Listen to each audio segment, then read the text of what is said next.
Gaza में जिस Hamas का फन कुचलने का दावा इजरायली फौज ने किया था, अब वही हमास गाजा के अलग अलग हिस्सों में फन फैलाकर आईडीएफ को डसने में लगा है।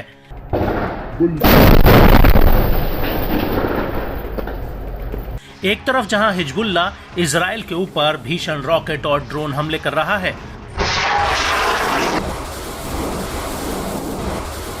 वहीं दूसरी तरफ गाजा आईडीएफ के लिए मौत का जाल बन गया है।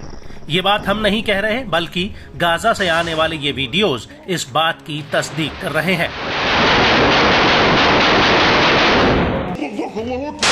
जी हां, हम बात कर रहे हैं गाजा के जबालिया में आईडीएफ के ऊपर हुए अटैक की, जिसमें इजरायली सेना को अभी तक का सबसे बड़ा झटका लगा है। इससे पहले कि हम आपको बताएं कि आईडीएफ को गाजा में क्या नुकसान हुआ है, उससे पहले आपको अल कासिम ब्रिगेड का ये वीडियो दिखाते हैं। ये वीडियो गाजा के जबालिया का है, जिसमें अल कासिम ब्रिगेड का एक लड़ाका एक रॉकेट नुमा विस्फोटक पर कुछ लिखता हुआ दिखता है। इसके बाद हमास के दो लड़ाके इस विस्फोटक को बाहर रास्ते में मलबे के नीचे दबा देते हैं। वहीं दूसरी तरफ हमास का एक लड़ाका सीसीटीवी कैमरे के जरिए इस रास्ते पर नजर रखे होता है, और तभी वहां से आईडीएफ का एक मेरकावा टैंक गुजरता है, और जैसे ही ये टैंक बारूद वाली जगह पर पहुंचता है, वैसे ही हमास का लड़ाका रिमोट कंट्रोल से इस आईडी में ब्लास्ट कर देता है, जिसकी वजह से टैंक के परखच्चे उड़ जाते हैं।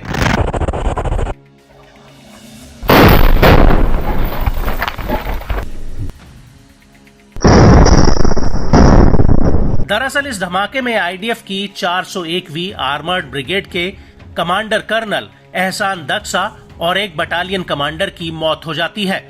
उनके साथ कुछ और अधिकारी भी इस टैंक में मौजूद होते हैं।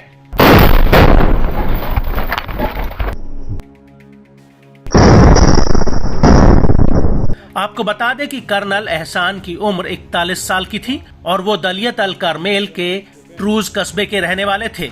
बड़ी बात यह है कि कर्नल एहसान आईडीएफ के सबसे सीनियर कमांडर्स में से एक थे, जिनकी गाजा की लड़ाई में जान चली गई है। वहीं 7 अक्टूबर 2023 को हमास ने आईडीएफ के 4 कर्नल्स को मार गिराया था, और अब ये संख्या 6 पर पहुंच चुकी है।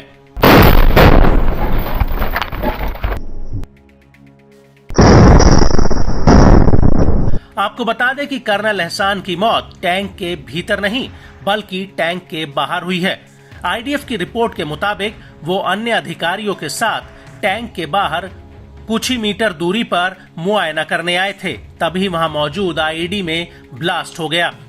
आईडीएफ के मुताबिक जहां पर यह ब्लास्ट हुआ, वहां पर बूबी ट्रैप लगा था, जिसमें कमांडर एहसान दक्सा की मौके पर ही मौत हो गई, जबकि 52वीं बटालियन के कमांडर और 2 अधिकारी गंभीर रूप से घायल हुए हैं।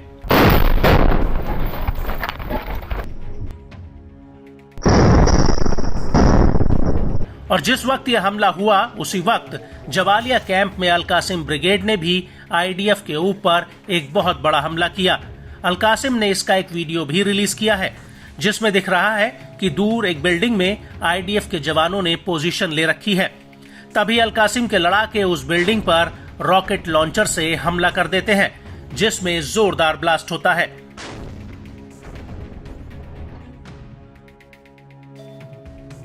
इसके बाद एक खंडर पड़ी इमारत में अल कासिम के 3 से 4 लड़ाके रॉकेट लेकर घुसते हैं, और वो उसके सामने जा रहे आईडीएफ के बुलडोजर पर ये रॉकेट फायर कर देते हैं।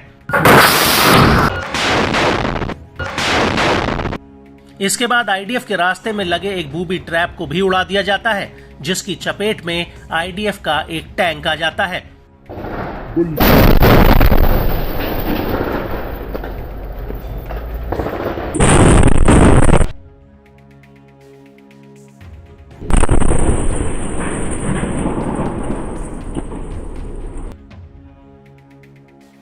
और इसके बाद हमास का एक लड़ाका मलबे के बीचों बीच खड़े एक टैंक पर रॉकेट फायर कर देता है।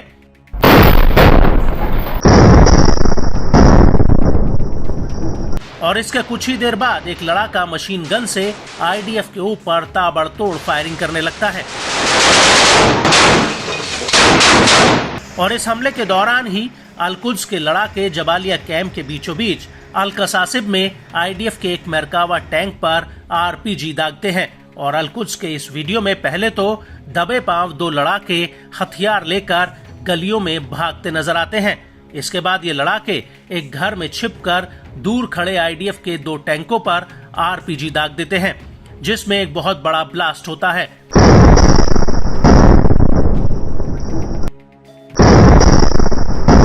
इसके बाद वहां पर आईडीएफ के 2 सैनिक भागते हुए नजर आते हैं। हालांकि इस हमले में आईडीएफ को कितना नुकसान हुआ, इस बात की पुष्टि नहीं हुई है।